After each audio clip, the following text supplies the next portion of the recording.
আসসালামু আলাইকুম। ইনফো টেলিভিশনে স্বাগতম। সঙ্গে আছি আমি শায়লা শারমিন। পটুয়াখালী জেলার গলাচিপা উপজেলার ডাকুয়া ৩ নং ওয়ার্ডে তুচ্ছ ঘটনাকে কেন্দ্র করে শারীরিক প্রতিবন্ধীকে মারধরের ঘটনা ঘটেছে।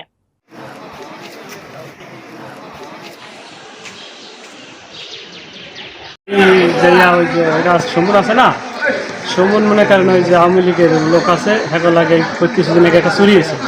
এই চুরির জ্ঞান যাবে, ওই চুরি তো আর জড়িত আছে। ওই আবার কয়েকদিন পলানে আসলে আমার বাইরে আছে। ওই আবার আমার ভাই কইছে যে হয়তো চুরির লেগে আছে, এই নাকি কইছে।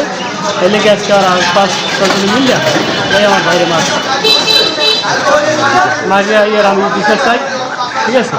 আর মনে করেন হাতটা সবই করে গেছে, পিঠে ফেড়াইয়া বগি দাউলে নামছে, হ্যাঁ ঘরে কিন্তু দাউলে এসে মনে করেন ওই আনারের পোলা নাইতে গেছে, আমার ভাইও নাইতেছে, আমার ভাইও নাইয়ে আইছে।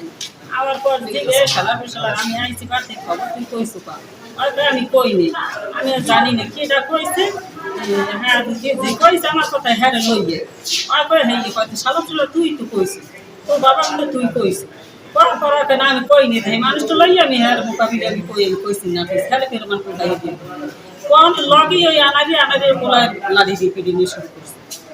করার পর হ্যাঁ বাঘে ধাক্কায় হ্যাঁ বলে আর আনিয়ে করে আর বাঘে 2-3টা কোন ঘুষিয়ে দিছে আর পোলারে। ওরা হচ্ছে প্রতিবন্ধী, ওরা একাতে কি করতে পারে, হ্যাঁ 3 জন 5 জন আনারের বউ আনারে 2 পোলা একটা বসিয়ে পোলা লিমুন, এরা 5 জনই এক লগে মনে করেন ওরা এমন তারা ঘুষে লাগতে লাড়ি দিয়ে পিড়ে ইট মেরে কেউ। উলানিয়া বন্দরে কিছুদিন আগে একটি চুরির ঘটনা ঘটে। এই চুরির ঘটনাকে কেন্দ্র করে আমাদের সামনে আসে আওয়ামী লীগের কয়েকজন নেতার চাঞ্চল্যকর তথ্য। এই আওয়ামী লীগের সাথে নাকি জড়িত ছিলেন এই সমর শিকদার। তিনি আত্মগোপনে ছিলেন। কিছুদিন পার হতে পর তিনি এখন পুনরায় জনগণের সামনে বেরোনোর চেষ্টা করেছিলেন।